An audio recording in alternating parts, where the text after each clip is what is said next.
በትግራይ በተካሄደው አውዳሚ ጦርነት ተከትሎ ከቤት ንብረታቸው የተፈናቀሉ ወገኖች በመጠለያ ጣቢያ በከፋ ችግርና ሰቆቃ እየኖሩ ወደ ቤታቸው ይመልሳቸዋል ተብሎ ተስፋ የተጣለበት የፕሪቶሪያው የሰላም ስምምነት ከዚህ ችግር ሳያላቅቃቸው አስከፊ 6 ዓመታትን አስቆጥረዋል።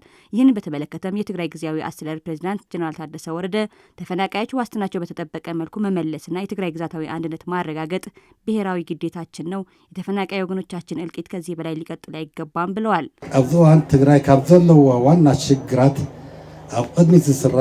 ትግራይ ካሏት ቁልፍ ችግሮች በቀዳሚነት የሚነሳው የተፈናቃዮች ወደ ቀያቸው የመመለስና ግዛታዊ አንድነታችን የማረጋገጥ ጉዳይ ነው።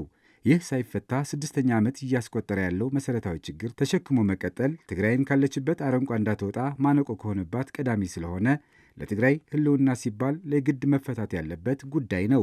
ይህንን በዘላቂነት ለመፍታት መላው የትግራይ ሕዝብ ከትግራይ ጊዜያዊ አስተዳደር ጎን በመቆም በጋራ ማሳካትና መፍታት ያለበት ጉዳይ ነው። በጦርነት የደቀቀውን የትግራይ ኢኮኖሚ ዳግም እንዲያንሰራራ የትግራይ ጊዜያዊ አስተዳደር ሰፋፊ የመልሶ ማቋቋምና ዳግመ ግንባታ ፕሮጀክቶች ለመተግበር ማቀዱንም ፕሬዚዳንት ታደሰ ወረደ አክለው ገልጸዋል። ሓለፍናዮ ናይ ጽንተት ኩናት ከቢድ ኢኮኖሚያዊ ማህበራዊ በትግራይ የተካሄደው አውዳሚ ጦርነት ሰፊ ኢኮኖሚያዊ፣ ማህበራዊና ፖለቲካዊ ቀውስ አስከትሎብናል። የትግራይ ጊዜያዊ አስተዳደርም አሁን ካለበት የኢኮኖሚ ውድቀት ሊያገግም የሚያስችል ሰፊ እቅድ ይዘዋል። የእርሻ መስኖ ልማት ማስፋፋት፣ የውሃና ኢነርጂ እንዲሁም ሜካናይዜሽን፣ በአጠቃላይ በኢንዱስትሪ በተለይም ደግሞ በማኒፋክቸሪንግ ኢንቨስትመንት ለውጥ ለማምጣት የሚያስችል ፕሮግራም ይተገብራል።